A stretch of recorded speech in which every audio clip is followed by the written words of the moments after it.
Welcome to the show. You're watching the Fox Business Network. We begin with Kentucky Congressman Andy Barr. It's great to have you back on. Okay, Congressman, we've got the sound. Good to see you, Liz. From the White House on down to the media. It's good to see you. From the White House on down to the media, we've got sound. They're trying to topspin, downplay, rewrite history on a year of defund the police and an epidemic of rising crime. Will Americans go for this? We're seeing polls in San Francisco. They're saying no to this.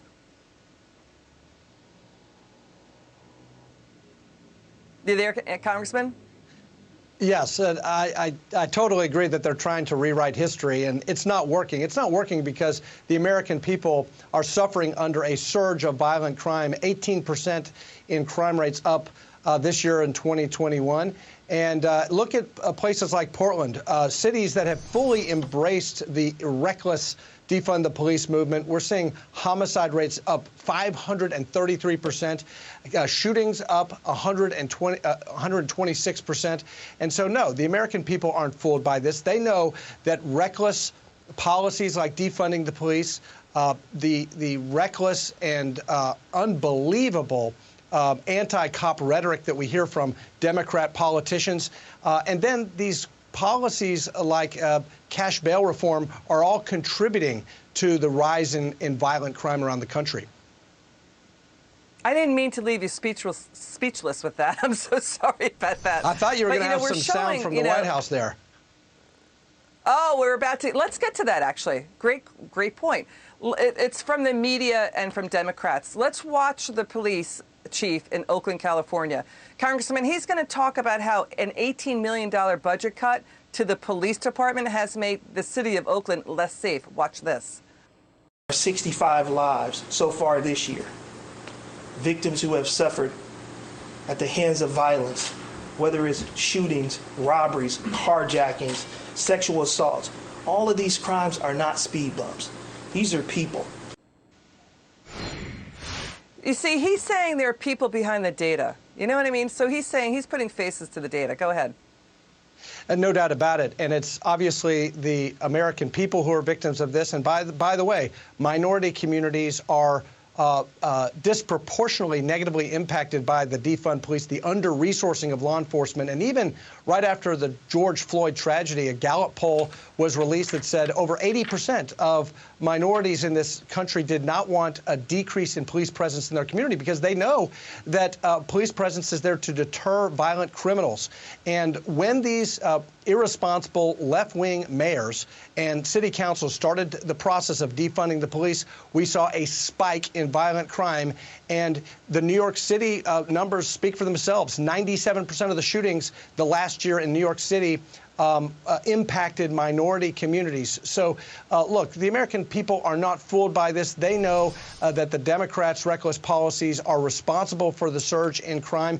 And it's not only hurting the Americans who are affected in harm's way, but also the law enforcement officers themselves. Morale is down. In my home city of Lexington, we have 100 fewer law enforcement officers than what we need for full strength. The Louisville Metro Police Department is down 250, and nationwide, 86% law enforcement agencies are reporting staffing shortages. This makes our country less safe. All right, let's watch Democrats Alexandria Ocasio-Cortez, Eric Swalwell, and Congressman, we also have MSNBC commentators.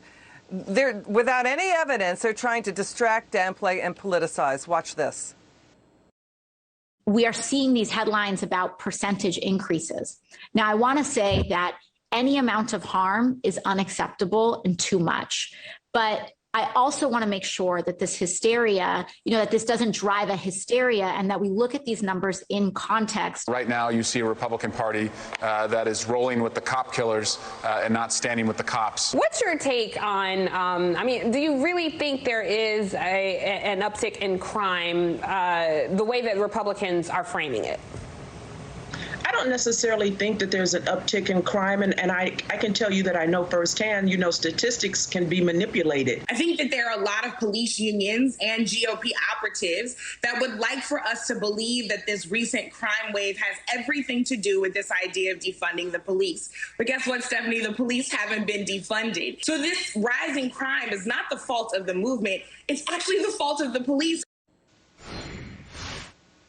Your reaction? Well, with respect to Representative Ocasio-Cortez, it's not hysteria, it's hypocrisy. The members of the squad are taking advantage of the Capitol Hill Police and the protection that they provide, but they want to deny police protection to their own constituents. They have spent tens of thousands of dollars of their own campaign funds on personal security, but when it comes to the American people, they refuse to protect them by funding the police.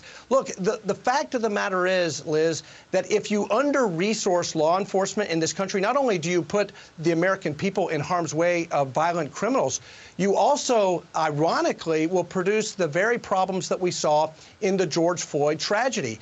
We need more training. We need more equipment. We need more body cameras. We need to attract the best and brightest into law enforcement. And when you defund the police, when you under-resource police, you don't have adequate training.